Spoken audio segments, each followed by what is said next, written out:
এক গরিব পরিবারের ছেলে ছিল মুকেশ। ও নিজের দিদি পুনম আর ছেলে চিকুর সাথে থাকত।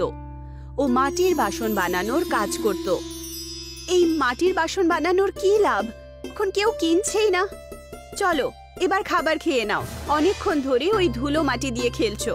আরে এই মাটি দিয়ে যদি খেলাধুলো না করি তাহলে পেটটা ভরবে কি করে? বাসন কোসন বাকি আছে, ওগুলোকে বানাতে দাও। বাবা, আমাকেও মাটির বাসন বানানো শিখিয়ে দাও না। এখনো তুমি অনেক ছোট আছো বাবা, যখন তুমি বড় হয়ে যাবে তখন তোমাকেও আমি মাটি দিয়ে বাসন বানানো শিখিয়ে দেব। থাক থাক, তুমি এই মাটির বাসন বানিয়ে কি পেয়েছো যে আবার ছেলেকে এসব শেখাবে? একে তো আমি লেখাপড়া শিখিয়ে অনেক বড় লোক বানাবো। আরে আমাদের পারিবারিক পরম্পরা তো এটাই, ওকে এই পরম্পরার সম্বন্ধে জ্ঞান তো হতে হবে। কি দরকার এই বংশের ধারা বজায় রাখার, যাতে কোনো লাভই নেই? সব সময় পুনম এই কাজের জন্য মুকেশকে অনেক গালমন্দ দিত, কিন্তু মুকেশ কিছুতেই এই কাজ ছাড়তে রাজি ছিল না। একদিন পুনম মুকেশকে বলল, এখান থেকে খানিকটা দূরে একটা কলেজ খুলছে, ওখানে কোনো দোকানপাট নেই। আমার মতে ওখানে গিয়ে আমরা আমাদের একটা চায়ের দোকান খুলে দিই। এই মাটির বাসন বানিয়ে তো কোনো লাভই হচ্ছে না, শুধু শুধু নিজের সময় নষ্ট করছো। আর সংসারের খরচ চালানোর জন্য টাকা চাই, মাটি নয়। তুমি কিছু না বলে আমার তৈরি বাসনগুলোর ওপর কেন ঝাল ঝাড়ো? একদিন দেখো এই বাসনগুলোই কাজে আসবে। আমি এসব ফালতু কথা শুনতেই চাই না। আমার ভাই কিছু টাকা দিয়েছে, আমি চাই এই টাকা দিয়ে তুমি ওই কলেজের সামনে একটা চায়ের দোকান খোলো। কলেজের ছেলে মেয়েরা নিশ্চয়ই চা খেতে আসবে। তুমি কোনো একটা কিছু ভুল বুঝেছো। কলেজ খোলার আগেই তার আশেপাশে অনেক দোকান গড়ে উঠেছে, ওখানে আমার দোকান কিভাবে চলবে? কিন্তু পুনম কোনো কথাই শোনে না, আর ও মুকেশের হাতে টাকা ধরিয়ে দেয় আর বাজার থেকে জিনিসপত্র কিনতে ওকে পাঠিয়ে দেয়। মুকেশ পুনমের কাছে হেরে যায় আর চায়ের সরঞ্জাম নিয়ে কলেজের বাইরে একটা দোকান খুলে বসে। ভগবান, আমি বলেছিলাম না এখানে অনেকগুলো দোকান আছে, আমার তৈরি চা কেউ খাবে না। আজ শুধুমাত্র 20 কাপ চা বিক্রি হয়েছে। মাত্র 20টা চা বিক্রি হয়েছে? এতে তো কোনো কিছুই হবে না। এভাবে তো আমাদের খরচাটাও ওঠানো যাবে না। চিনির দাম কত বেড়ে গেছে, আর চা পাতার কথা তো বলেই লাভ নেই। আরে ওখানে অনেক লোক চা বানিয়ে বিক্রি করে, কিছু লোক তো চা নিয়ে কলেজের ভেতরেও গিয়ে বেঁচে আসে। এখন মানুষের উপর নির্ভর করবে তারা কি ধরনের চা পছন্দ করবে, আর কার থেকে তারা চা খাবে, আর কার থেকে তারা চা কিনে খাবে। কিন্তু তুমি তো আমাকে সেই চায়ের দোকানে বসিয়ে ছাড়বে। আমি খুব ভালো রকম একটা বাসন বানানোর কাজ করছিলাম, কিন্তু তোমার সেটা পছন্দ হলো না। বাবা, তুমি চলে এসেছো। তুমি গত সপ্তাহে আমাকে কথা দিয়েছিলে যে আমাকে বাসন বানানো শিখিয়ে দেবে, কিন্তু তুমি শেখালেই না। দাঁড়া, এক্ষুনি তোকে শেখাচ্ছি। মুকেশ চিকুকে চাকা চালানো শেখাতে থাকে। ও নিজের ছোট্ট ছোট্ট হাত দিয়ে বাসন বানানোর চেষ্টা করে। ও ওকে এইসব শিখিয়ে পরদিন নিজের দোকানে চলে যায়।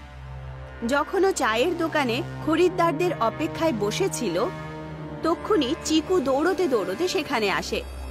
বাবা, দেখো আমি কি বানিয়েছি। আরে এ যে কবে ইডলির মতো তৈরি হয়ে গেছে। আমি তোকে এত সুন্দর কাপ বানানো শিখিয়েছিলাম, কিন্তু তুই এটা কি বানিয়ে আনলি? বাবা, আমি এইরকমই কাপ বানিয়েছি। কোনো ব্যাপার না বাবা, সামনের বার আবার চেষ্টা করবি, তাহলে একদম দারুণ কাপ তৈরি হবে। আর একদিন তুই খুব ভালো মাটির বাসন বানাতে শিখে যাবি। ছোট ছোট জিনিস দিয়ে শুরু করতে হয় বাবা। চিকু ওই ইডলি আকৃতির কাপটা বানিয়ে ওখানেই রেখে চলে যায়। তক্ষুনি একটা লোক চা খেতে আসে। আরে ভাইয়া, 1 কাপ চা বানাবেন আর ওটা মাটির কাপেই দেবেন।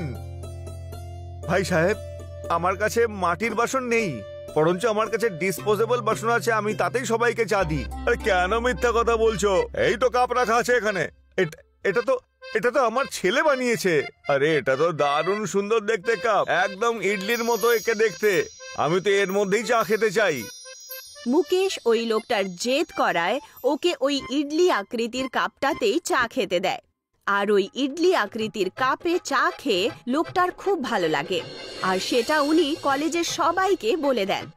সবাই ইডলির চা খাওয়ার আশায় ওর দোকানে চলে আসে।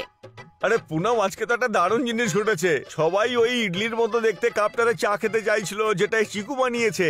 এখন আমি রাত্রিবেলায় ইডলির মতো দেখতে ওই কাপ বানাবো আর সবাইকে ওই কাপেই চা খেতে দেবো। এতে আমার ব্যবসা আরো জোরে চলতে থাকবে। আরে বাহ, ইডলির চা, এর স্বাদ তো খুবই ভালো হবে।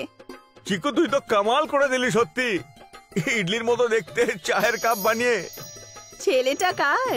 আমি বলেছিলাম না আমাদের ছেলে একদিন নিশ্চয়ই অনেক বড় মানুষ হবে। দেখো, ও তোমার চায়ের ব্যবসায় কত সাহায্য করেছে। সবাই ওই কাপটাকে ইডলি মনে করে ওদের চা খেতে থাকে। একটা অন্য ধরনের আনন্দ পাওয়া যায় ওই কাপে চা খেয়ে। ওই ইডলির চা একটু আমাকেও তো খাওয়াও। যেই মাত্র পুনম ওই ইডলির আকৃতির কাপে চা খায় তো ওর স্বাদ ওর খুব ভালো লাগে, আর ও খুব খুশি হয়ে বলে, তুমি তো এমনিতেই এত ভালো চা বানাও, আর তার উপরে যদি ইডলির কাপে চা দেওয়া হয় তখন এটার স্বাদ আরো বেড়ে যায়। এটা যদি ইডলি চা হয় তাহলে এর স্বাদটা তো একটা অন্যরকম হবেই, তাই না? এতে ইডলির ঠিক একটা অন্যরকম গন্ধও আসে, আর এটা খাওয়ার সময় এমন অনুভূতি হয় যেন এটার সঙ্গে আপনি ইডলিও খাচ্ছেন। একদম ঠিক বলেছো তুমি। ওই কলেজে বেশিরভাগ সাউথ ইন্ডিয়ান লোকজন আছে, এই জন্য ওরা ইডলির চাটা বেশি পছন্দ করছে।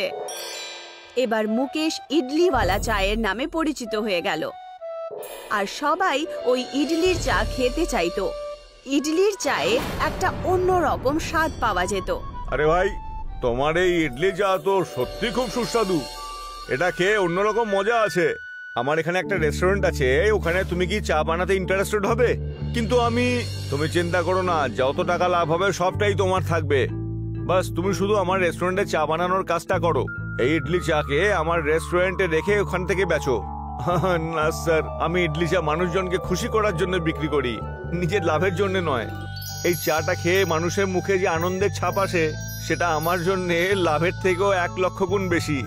আপনার রেস্টুরেন্টে কোনো গরিব মানুষ কিন্তু পৌঁছতে পারবে না, কিন্তু আমার এই চায়ের দোকানে যে কোনো ধরনের লোক আসতে পারে। আমি এই ইডলি চা সবার জন্য বানাই, শুধুমাত্র বড় লোকদের জন্যই নয়। তোমার এই চিন্তা ভাবনা শুনে আমি সত্যি খুব খুশি হলাম। আমি তো শুধুমাত্র তোমার মনের যে ভাবটা সেটা জানার জন্য চেষ্টা করছিলাম যে এই ইডলি চা বানানোর পরে অহংকারের তো সৃষ্টি হয়নি। তুমি হলে একজন প্রকৃত সৎ ব্যক্তি। আমি ভগবানের কাছে প্রার্থনা করছি যে তোমার এই ইডলি চা যেন এরকম ভাবেই সারা জীবন চলতে থাকে, আর তুমি এইভাবেই মানুষের ভালোবাসা পেতে থাকো। মুকেশ এইভাবে সব লোকেদের সেবা করতে লাগলো। ও নিজের ছোট্ট দোকানটায় ইডলি চা বানিয়ে বিক্রি করত। ওই চা সবার খুব পছন্দের ছিল, আর সবাই ওকে ইডলি চা কাকু নামে বিখ্যাত করে দিল। তারপর ওর খবর ইউটিউব এবং নিউজ চ্যানেলেও প্রচারিত হতে লাগলো। সবাই ওর ইডলি চা খাওয়ার জন্য দূর দূর থেকে আসতো। ততদিনে ও মুকেশ চাওয়ালা নয়, ইডলি চাওয়ালা হয়ে গেছিল। ঝাড়খণ্ডের বাগি এলাকায় জগ্গা তার সাথীদের সাথে লুটপাটের কাজ করত। জগ্গার এত বেশি ভয় ছিল যে গ্রামবাসীরা তার নামও যদি শুনে নেয় তাহলে বাড়ির বাইরে পাও রাখে না। ওখানেই একটা ছোট্ট গ্রাম ছিল বিলাসপুর। সেই গ্রাম নিজের গরু আর মোষের দুধের কারণে প্রসিদ্ধ ছিল। ওই গ্রামের লোকেরা দুধের ব্যবসার কারণে খুব প্রসিদ্ধ আর সক্ষম ছিল। এই ব্যাপারে জগ্গা একদম খুশি ছিল না, কারণ ওই গ্রামের মন্দিরে হিরে লুকিয়ে রেখেছিল। এই বিলাসপুর গ্রামবাসীদের কিছু একটা ব্যবস্থা করতে হবে। দুধের মালাই খেয়ে খেয়ে গ্রামবাসীদের খুব অহংকার হয়েছে দেখছি, আর তার উপর আবার ওদের কাছে আমাদের হীরের ইঁটও রয়েছে। আচ্ছা হুজুর, আপনি সবসময় এই হীরের ইঁটের পেছনে কেন পড়ে থাকুন বলুন তো, আসল ব্যাপারটা কি? আরে হীরের ইঁটের ব্যাপারে আমি অনেক দিন ধরেই তো শুনতে চাই। অনেক বছর আগে যখন আমি আর আমার সাথীরা মিলে সরকারি ট্রেন থেকে হীরের মূল্যবান জিনিস চুরি করেছিলাম, তখন আমরা বিলাসপুর গ্রামে গিয়ে লুকিয়েছিলাম। তখন আমি সমস্ত হীরে বিলাসপুরের মন্দিরে যখন ওই সময় তৈরি হচ্ছিল, পুলিশ আর অন্য ডাকাতদের হাত থেকে বাঁচার জন্য আমি ওই হীরেগুলোকে ইঁটের ফাঁকে ফাঁকে রেখে লুকিয়ে দিয়েছিলাম। তাহলে আমরা এখন ওই গ্রামে গিয়ে ডাকাতি করতে পারি তো সরকার? আমরা সেরকমটা করতে পারি না। আমি কাল রাত্রে সাম্বাকে হীরের ইঁটের ব্যাপারে সব কথা খোঁজ করার জন্য পাঠিয়েছিলাম, ও এক্ষুনি চলে আসবে।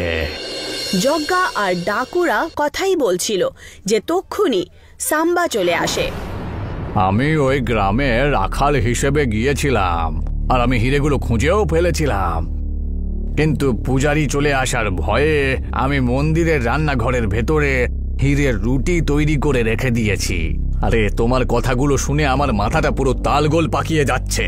যেভাবেই হোক আমাদের ওই হীরের রুটিগুলোকে খুঁজে বের করতে হবে। মালিক, মালিক, একটা জরুরি খবর আপনাকে শোনাতে চাই। আরে তাহলে তাড়াতাড়ি বলছিস না কেন? শিগগিরই বল, তুই হাঁপাচ্ছিস কেন?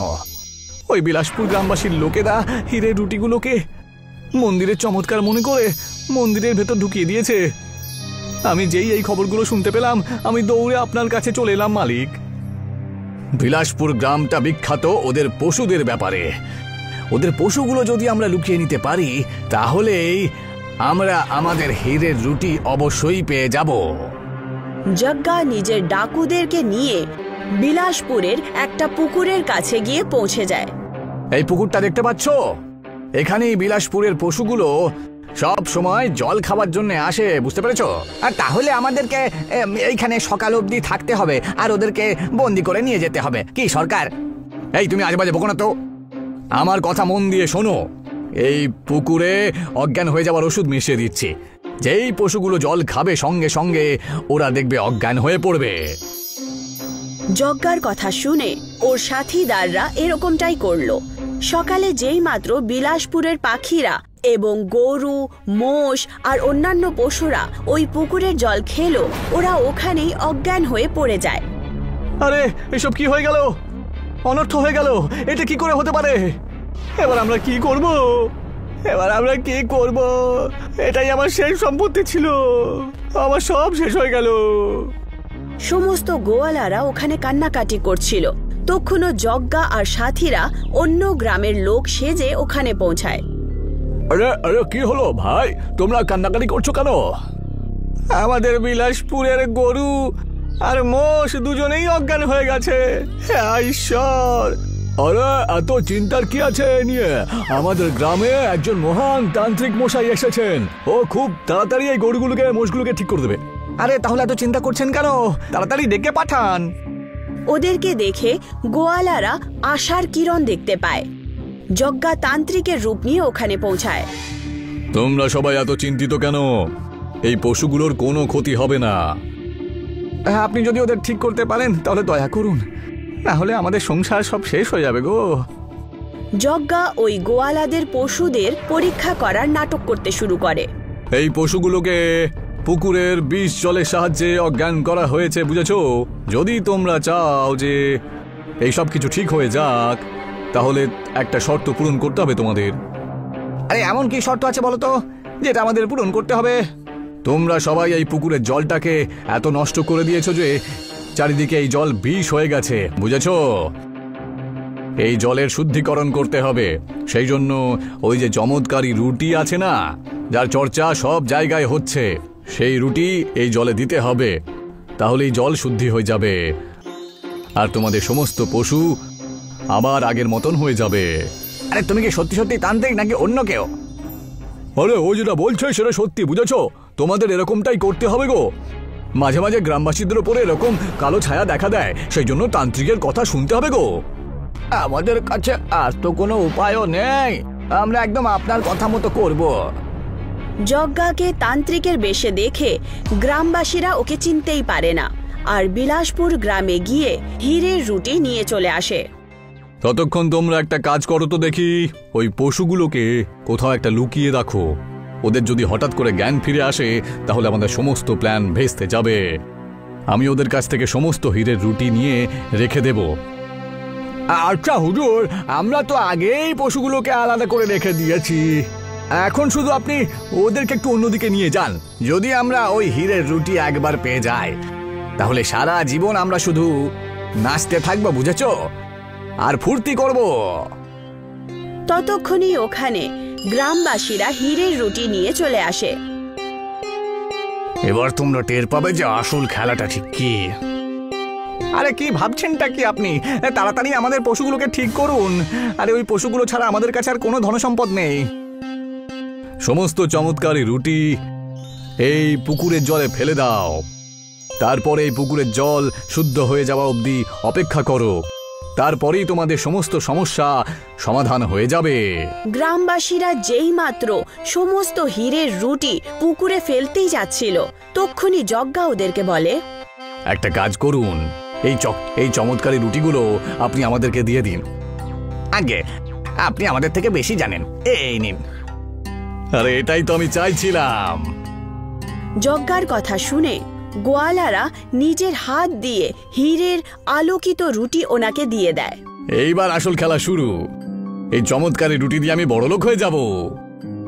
সমস্ত গোয়ালারা জলেই নেমেছিল, তক্ষুনি ওরা ওনাদের পশুর আওয়াজ শুনতে পায়। আরে এ তো আমাদের সমস্ত পশুগুলোর আওয়াজ দেখছি, মনে হচ্ছে ওরা ঠিক হয়ে গেছে। দেখলে, আমি বলেছিলাম না, যেই তোমরা সমস্ত রুটিগুলো পুকুরের মধ্যে দিয়ে দেবে তোমাদের পশু ঠিক হয়ে যাবে। আরে আমার তো বিশ্বাসই হচ্ছে না যে এসব কি করে হতে পারে। চমৎকার, চমৎকার! আমরা আমাদের জীবনের সাহারাকে আবার ফিরে পেয়েছি। একদিকে সমস্ত গোয়ালারা খুশি হলো, আর অন্যদিকে যেই মাত্র যজ্ঞা ওই হীরের রুটিকে জলে ফেললো, ওই সব কটা পাথরের হয়ে যায়। তার মধ্যে শুধু পাথর আর পাথরই ছিল। এটা কি করে হতে পারে? আমার তো বিশ্বাসই হচ্ছে না। আরে আপনি এত চিন্তা করছেন কেন বলুন তো? ব্যাপারটা কি হয়েছে সরকার বলুন না আমাকে। আরে হীরের রুটিগুলো পাথরের রুটি হয়ে গেল কি করে? যজ্ঞা আর তার সাথীরা রাগের চোটে নিজের ডাকুর বেশে চলে আসে। ওদেরকে ডাকুর বেশে দেখে সমস্ত গোয়ালারা ভয়ের চোটে পেছনে হয়ে যায়।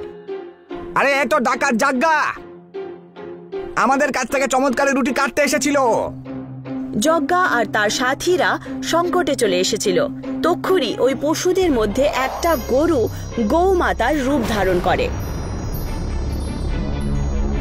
তোমরা সবাই এই পুকুরের সাথে সাথে পশুদেরকেও ক্ষতি পৌঁছেছ, আর এর পরিণাম তোমাদেরকে পাথরের রূপে দেওয়া হয়েছে।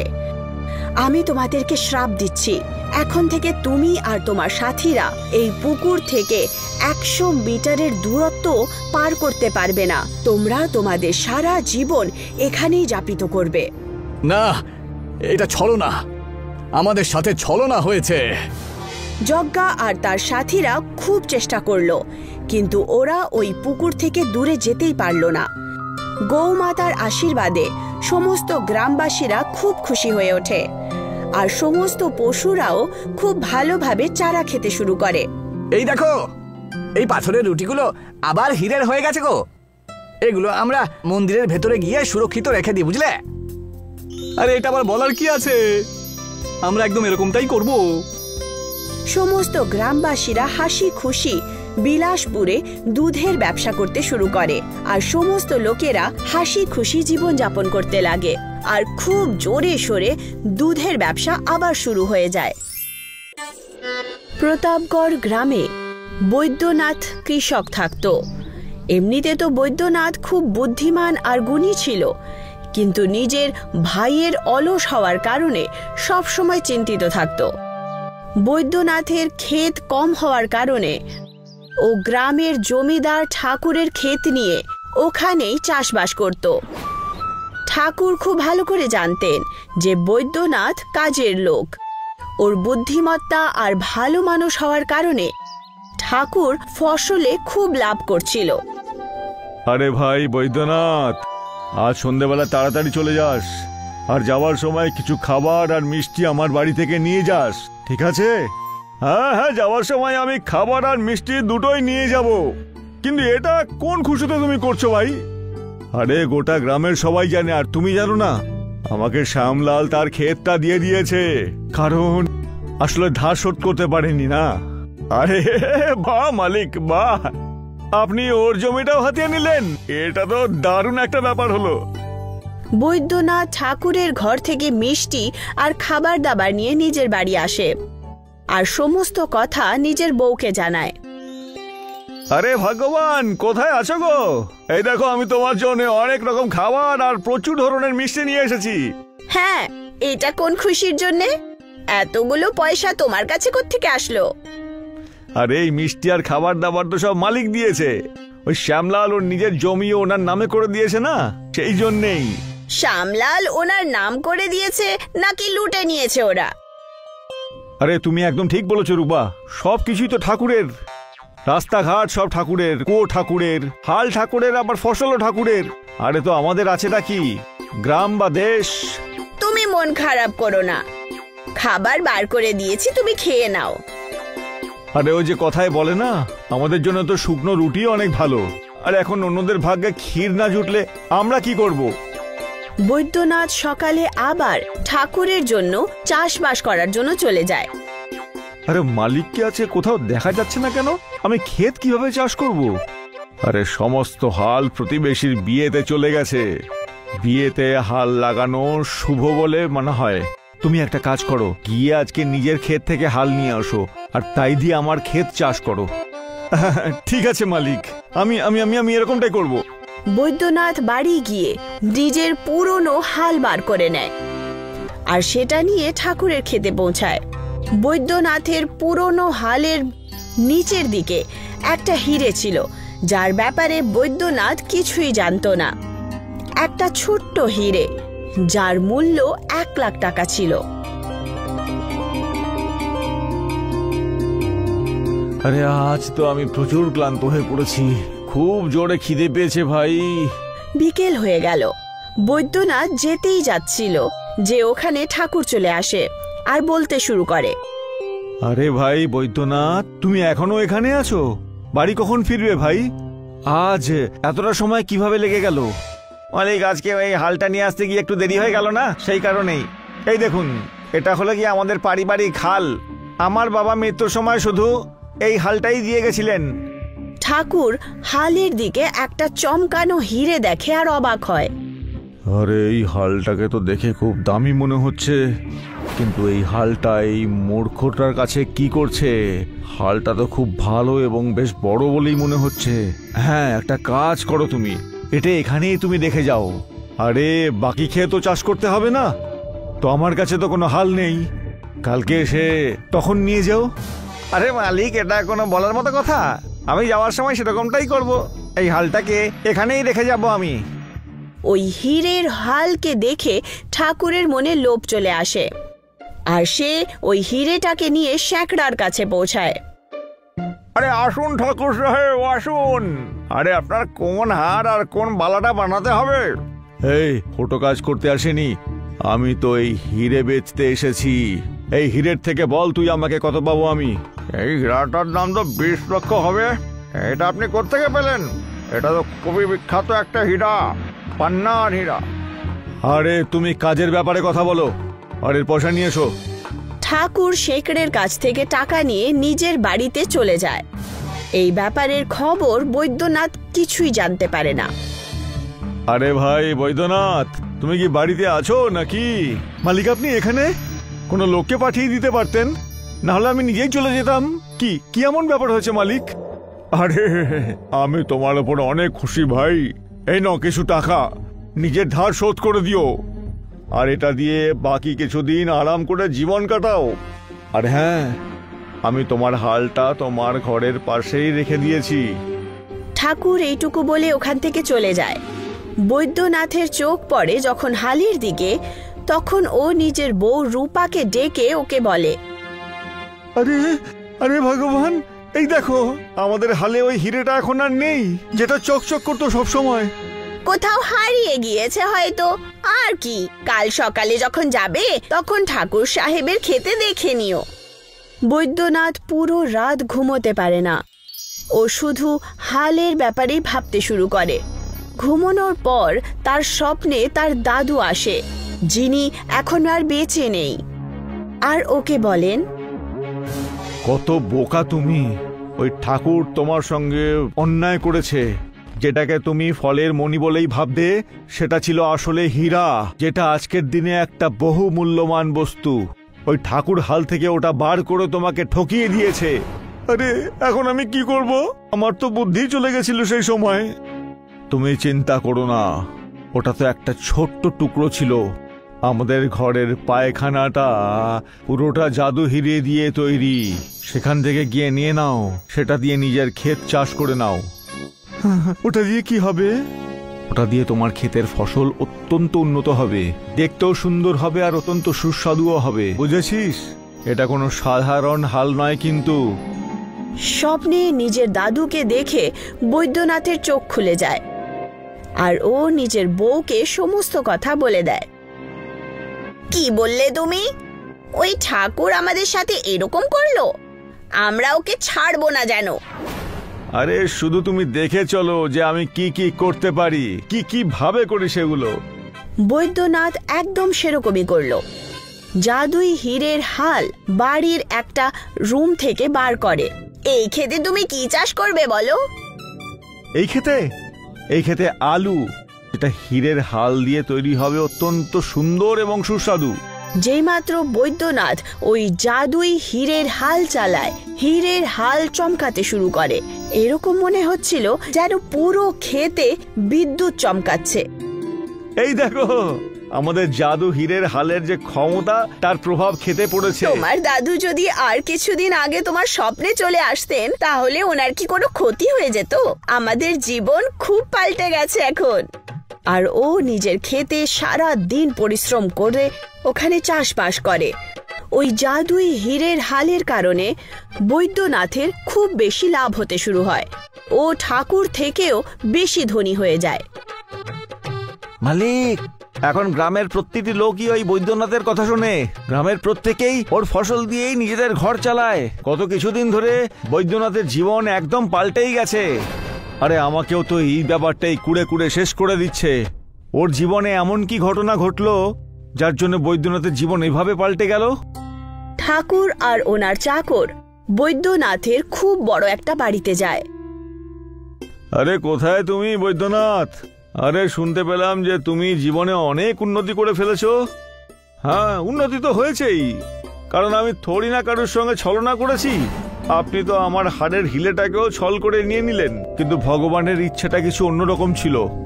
ঠাকুর মশাই বৈদ্যনাথের ওইসব কথায় রেগে যায় আর ও তার চাকরকে বৈদ্যনাথকে রুমে বন্ধ করে দেওয়ার আদেশ দেন। ওকে নিয়ে গিয়ে ঘরের মধ্যে বন্ধ করে দাও আর ঘরের ভেতর তল্লাশি করো। ঠাকুরের বলা অনুযায়ী চাকর বৈদ্যনাথকে জোর জবরদস্তি একটা রুমে বন্ধ করে দেয় আর সমস্ত বাড়িতে খোঁজ নিতে শুরু করে। আর খোঁজার পর ওরা ওই জাদুই হীরের হাল দেখতে পায়। আরে এই দেখো, এটাই হলো গিয়ে ওর বড়লোক হবার চাবিকাঠি। হ্যাঁ মালিক, দেখুন কিরকম চমকাচ্ছে। যেইমাত্র ঠাকুর আর তার চাকর ওই জাদুই হালটাকে নিজের হাতে ধরতে শুরু করে, তক্ষুনি ওরা বিদ্যুতের একটা ঝটকা খায়।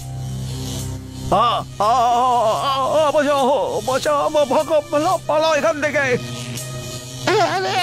মালিক, কি হলো? তোমার জন্য আমি তো আটকে গেলাম, একদম আটকে গেছি। আর সঙ্গে সঙ্গে ওরা ওই জাদুই হীরের হালকে ছেড়ে দেয়। চাকর দরজা খুলে বৈদ্যনাথকে বাইরে বার করে। আরে আরে এই ঘরের মধ্যে একটা মুহূর্ত থাকা অন্যায় হবে, পালাও এখান থেকে। স্যার, আমি কাল থেকে আপনার এখানে কাজে আসবো না, কিন্তু আমি আপনার কাজ ছেড়ে দিলাম। ঠাকুর আর তার চাকর নিজেদের শিক্ষা পেয়ে যায়।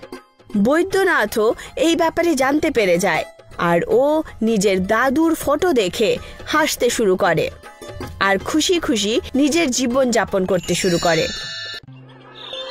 একটা গ্রামে হীরালাল নামের একজন আলস লোক সরলার সাথে থাকতো। ও দিন রাত বড় বড় স্বপ্নই দেখত। ওর বউ সরলা দিন রাত খেতে গিয়ে পরিশ্রম করত আর হীরালাল সারা দিন গাছের ছায়ায় শুয়ে নিজের স্বপ্নের দুনিয়ায় থাকত।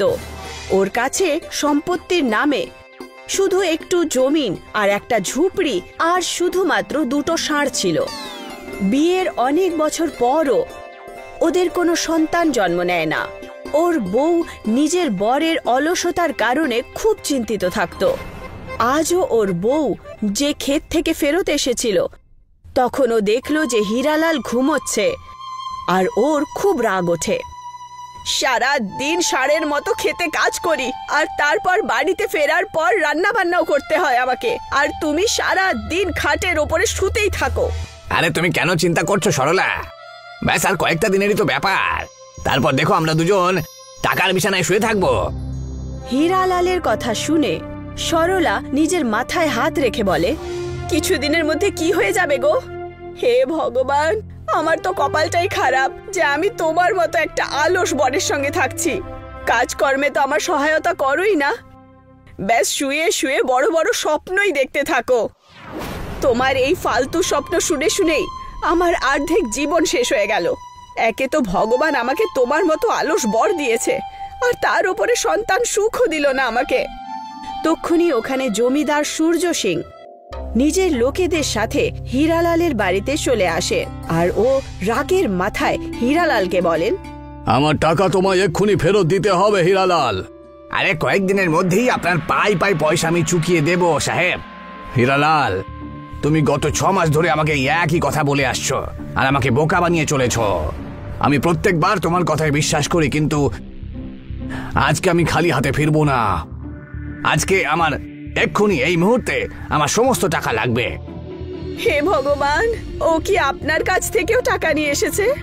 আরে তুমি আমাকে জিজ্ঞাসা করছো, তুমি তোমার নিজের স্বামীকে কেন জিজ্ঞাসা করছো না? ও একটা অকম্মার ঢেকি, বুঝতে পেরেছ?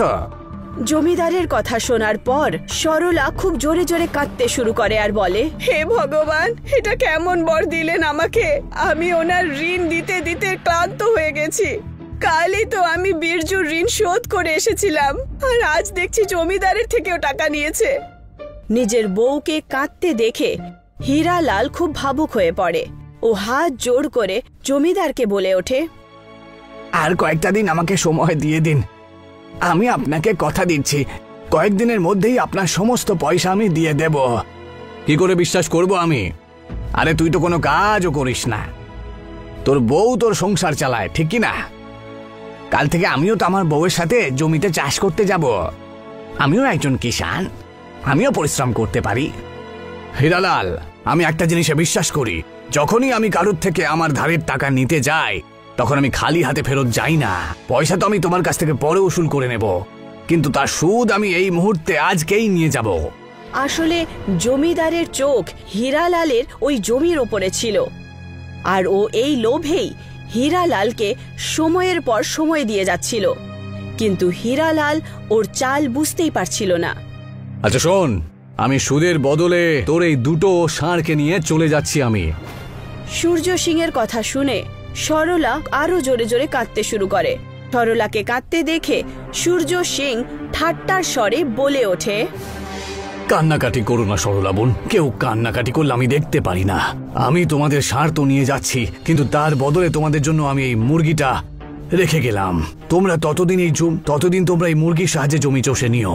ওই লোকেদের ঠাট্টা ওড়ানোর পর উনি ওখান থেকে চলে যান। সরলা খুব জোরে জোরে কাঁদে, হে ভগবান, আপনি আমাদেরকে কোনো সন্তান কেন দিলেন না? আজ যদি আমার একটা ছেলে থাকতো তাহলে ওই জমিদারের এত সাহসী হতো না যে ও আমাদের ষাঁড় নিয়ে চলে যান। কান্নাকাটি করো না সরলা, ঈশ্বরের ওপরে আস্থা রাখো, উনি আমাদের অবশ্যই সাহায্য করবেন। ভগবানও তোমার মতো অলস লোকেদের সাহায্য করে না। নাও এই মুরগিটা ধরো আর খেতে চলে যাও, আর ওখানে গিয়ে চাষ করে দেখাও। এইটুকু বলে সরলা রাগের মাথায় বাড়ি ছেড়ে চলে যায়, আর হীরালাল আবার খাটির উপরে ঘুমিয়ে পড়ে আর গভীর ঘুমে চলে যায়। ও সেটা বুঝতেই পারে না। সকালবেলা যখন হীরালালের চোখ খোলে তখন ওর সামনে একটা হলুদ রঙের ডিম পড়েছিল। ওই ডিমটা খুব আলোকিত ছিল।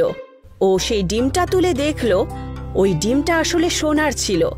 হীরালাল সঙ্গে সঙ্গে নিজের বউকে দেখালো, হে ভগবান, কালই এই লোকটার ষাঁড় নিয়ে গেল ওই লোকটা, তা সত্ত্বেও ও শাস্তি পেল না, এখনো পর্যন্ত স্বপ্ন দেখছে ও। হীরালাল ওই ডিমটা সরলার হাতে দিয়ে দেয়। এটা তো সোনারই ডিম। হ্যাঁ সরলা, এখন আমরা এই সোনার ডিমগুলো বিক্রি করে দিয়ে জমিদারের সমস্ত ধার মিটিয়ে দিতে পারবো, আর তারপর দেখতে দেখতে আমরা কোটিপতি হয়ে যাব। সরলার হাত থেকে ডিমটা পড়ে যায় আর ভেঙে যায়। ভাঙা ডিমের মধ্যে থেকে সোনার সোনালি আলো চারদিকে ছড়িয়ে পড়ে, আর দেখা মাত্রই ওই আলো একটা ছেলের রূপ ধারণ করে নেয়, কিন্তু তার পুরো শরীর হলুদ সোনার মতো ছিল। এটা দেখে সরলা আর হীরালাল ভয় পেয়ে যায়। ওদেরকে ভয়ে দেখে সোনার লোকটা বলে, ভয় পেও না, ডিমটা তোমার হাত থেকেই তো ভেঙেছে, সেজন্য আমি তোমার পুত্র, আর আজ থেকে তুমি হলে আমার মা। এটা শোনার পর সরলার চোখে জল চলে আসে। মনে হয় ভগবান আমার প্রার্থনা শুনেছেন। যদি আমার ছেলে হতো তাহলে আমি ওর নাম রমেশ রাখতাম। আজ থেকে তোর নাম রমেশ হলো। তোমরা দুজনের এখন একদম চিন্তা করো না, আজ থেকে আমিই চাষ করব। কিন্তু তুই কি করে চালাবি সোনা? জমিদার তো ষাঁড় নিয়ে চলে গেছে। তুমি চিন্তা করো না মা, নাঙল চালানোর জন্য আমার গরু লাগবে না, বুঝেছো? আমি একাই 100টা ষাঁড়ের সমান কাজ করতে পারি। সেই দিনের পর রমেশ হীরালালের ক্ষেতে হাল চালাতে শুরু করে। আর তার মধ্যেই রমেশ হীরালালের জন্য নিজের ছেলের চেয়েও বেশি প্রিয় হয়ে যায়।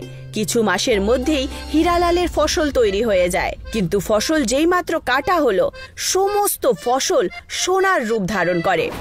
এই সবকিছু তোমার বাবা, তোমার তো এটা ইচ্ছে ছিল না যে তুমি অনেক বড়লোক হয়ে যাবে? তুমি এটা ভেবে নাও যে ঈশ্বর তোমার সব ইচ্ছা পূরণ করে দিয়েছে। রমেশ এইটুকু বলেই ছিল। খুনি ওখানে জমিদার সূর্য সিং নিজের লোকেদের সাথে ওখানে পৌঁছায় আর চিৎকার করে বলে, হীরালাল, আমাকে আমার মুরগিটা ফিরিয়ে দিতে হবে। আমি জানি যে ওই মুরগিটা একটা সোনার ডিম পেড়েছে, আর সেই সোনার ডিমের সাহায্যে তোর এই সন্তানটা বেরিয়ে এসেছে। তোর বাড়িতে যখন এই চমৎকারটা হচ্ছিল, সেই সময় আমাদের বাড়িতে যে কাজ করে সেই বউটা দূর থেকে এই ঘটনা দেখেছে। কিন্তু ওই বদমাস মহিলাটা এই ঘটনার ব্যাপারে আজকে বলেছে। আর হ্যাঁ, তোর এই সোনার ফসলও শুধুমাত্র আমার। তুমি চাইলে এই সমস্ত সোনার ফসল নিয়ে চলে যাও, কিন্তু আমার ছেলেকে আমার কাছ থেকে কেড়ে নিও না। আমার শুধু আমার ছেলেই লাগবে, আর কিচ্ছু লাগবে না। তুই 1 নম্বরের গাধা একটা, বুঝতে পেরেছিস? তোর এই সোনার মানুষটা আমার লাগবে না। ওই সোনার ডিম পাড়া মুরগিটা আর এই সোনার ফসলগুলো লাগবে, বুঝতে পেরেছিস তুই? তক্ষুনি ওখানে একজন ঋষিমুনি প্রকট হন আর রাগের মাথায় জমিদারের দিকে তাকিয়ে বলেন, এই জাদু মুরগিটা আমাকে এক দেবতা উপহার দিয়েছিলেন। আমি ধ্যানমগ্ন ছিলাম, আর তুমি সেই সুযোগে সদ্ব্যবহার করে এই মুরগিটা চুরি করেছিলে। বোকা কোথাকার, আমি তোকে অভিশাপ দিচ্ছি, তুই এই মুহূর্তে এক্ষুনি পাথরের হয়ে যা।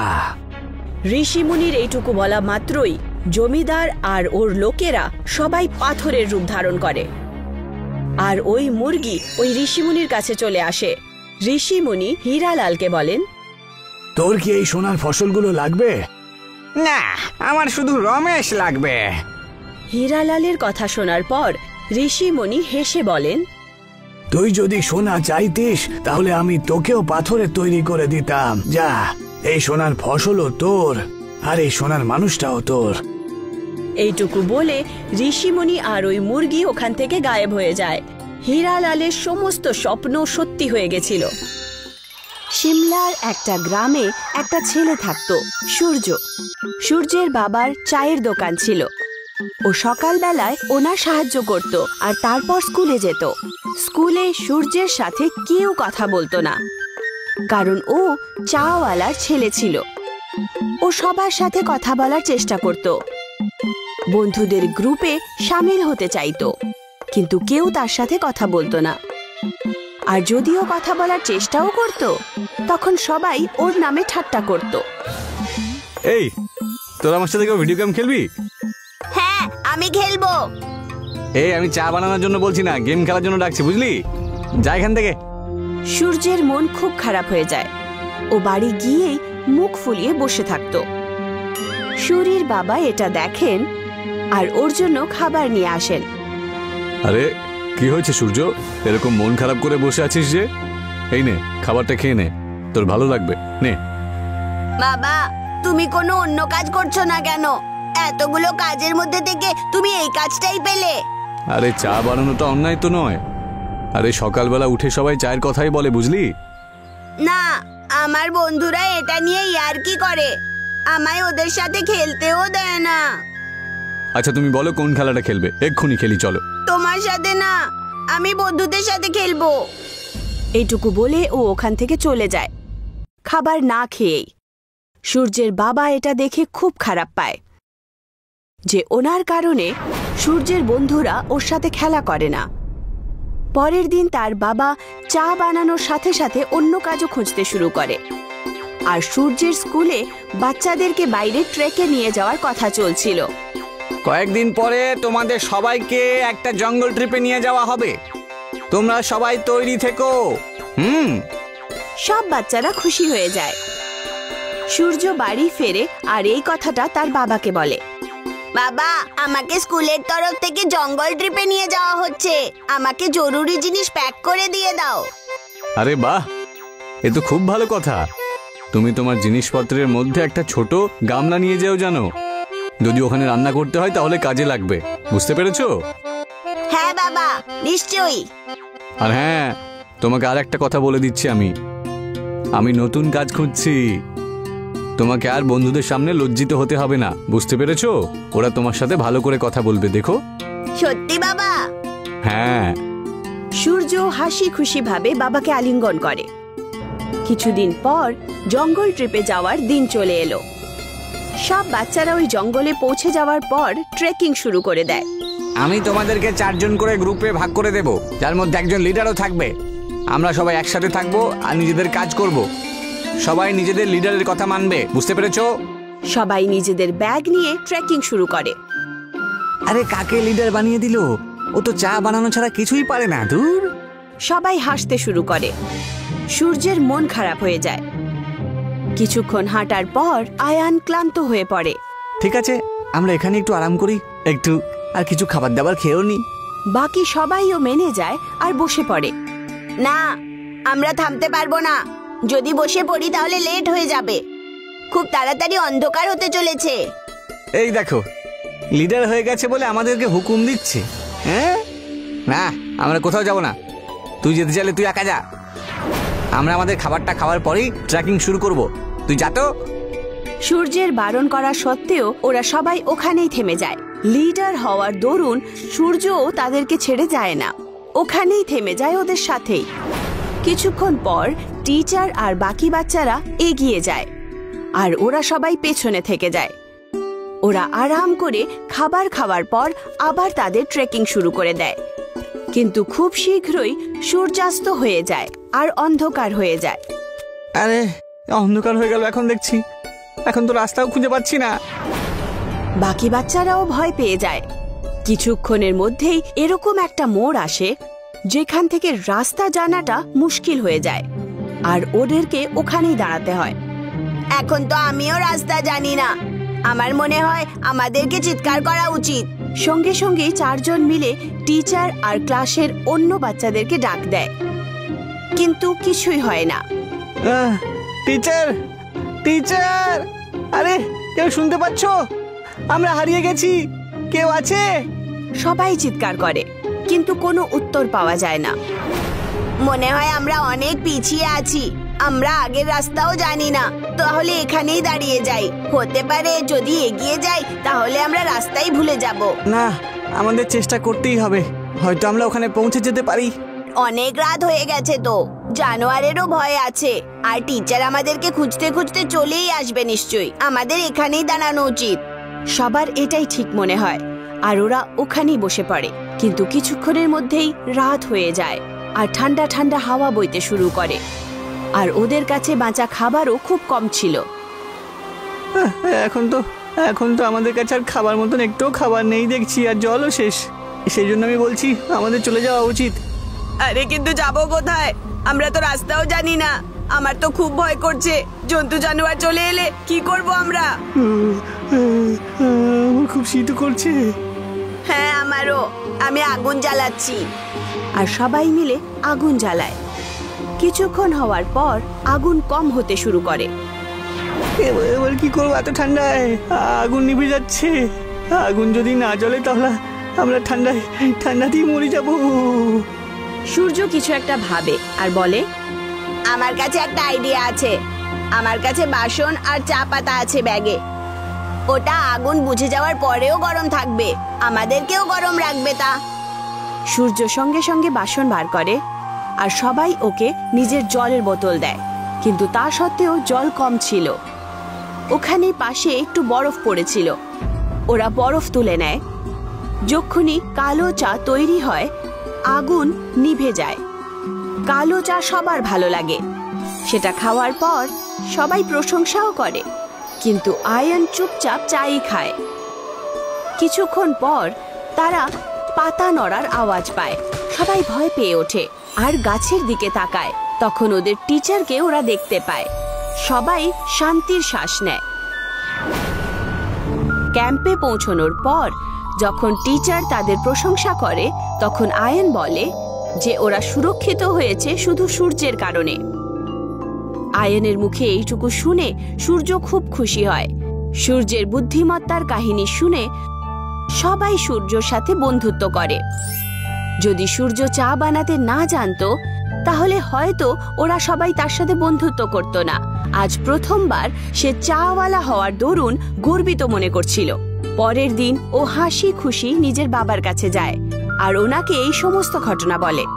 আরে এ তো খুব ভালো কথা। তাহলে একটা সুখবর আমার কাছেও আছে, আমি একটা কাজ খুঁজে নিয়েছি। সূর্য এটা শুনে অবাক আর উদাস হয়ে যায়। না বাবা, কাজ পাল্টানোর কোনো দরকার নেই। তুমি যাই কাজ করো সেটাই অনেক ভালো। আর কোনো কাজ ছোট বা বড় হয় না, এটা আমি বুঝতে পেরে গেছি। সূর্যের বাবা এটা শুনে খুশি হয়ে যান। আর পরের দিন থেকেই ও হাসি খুশি নিজের বাবার দোকানে সাহায্য করতে শুরু করে। আর যখনই ও স্কুলে পৌঁছায় সবাই ওর সাথে দেখা করে ওর সাথে কথা বলতে শুরু করে। আর এখন ওরা সবাই সূর্যের সাথে খেলাধুলোও করে।